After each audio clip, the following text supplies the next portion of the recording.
Thank you, Mr Deputy Speaker. Today I rise to express my thanks to the Australian Taxation Office for their sensible decision to withdraw the draft ruling released on the 30th of October last year regarding GST on movable home estates. This draft ruling, were it to have been adopted, would have required operators of these estates to pay GST when the land site was leased to a resident. While many residents own their own home, they actually pay weekly land leasing costs to the park operator. There are more than 2,000 people who live in movable home estates in my electorate of Robertson, and the overwhelming majority of them are on the aged pension or disability support pension.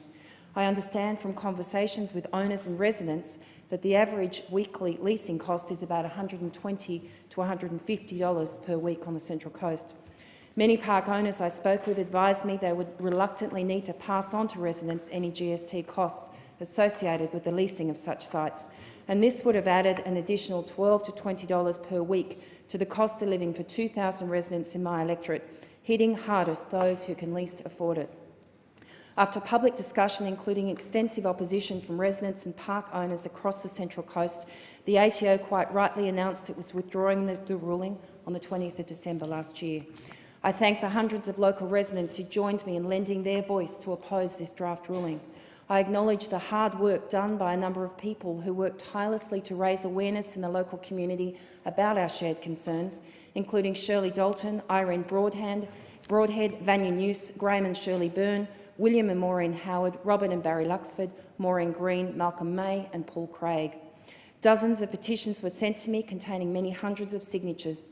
Public meetings were held in various locations around my electorate, and I was pleased to attend and listen to the concerns expressed by the dozens of people who came to every one.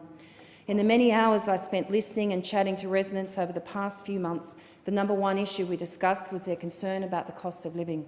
That is why I am pleased with the decision by the ATO and grateful that it means there is one less area of pressure that will be applied to the everyday struggle to make ends meet for so many people, not only in Robertson but indeed around Australia.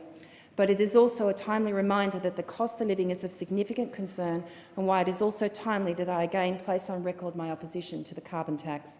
The carbon tax, which the coalition government is committed to abolishing, is costing the average family in my electorate around $550 a year, and we are determined to put that money back in their pockets.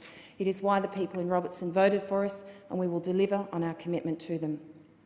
The best possible support we can give to people in Robertson and indeed across Australia, people who are dealing with the cost of living pressures every single day, is to repeal this carbon tax. Representing my community, the community in which I grew up, the community in which I'm now raising my own two children, is a great honour. It's an enormous privilege and responsibility, and I'm humbled to have stood alongside so many hundreds of my fellow community members in support of their fight to see the ATO's draft ruling repealed.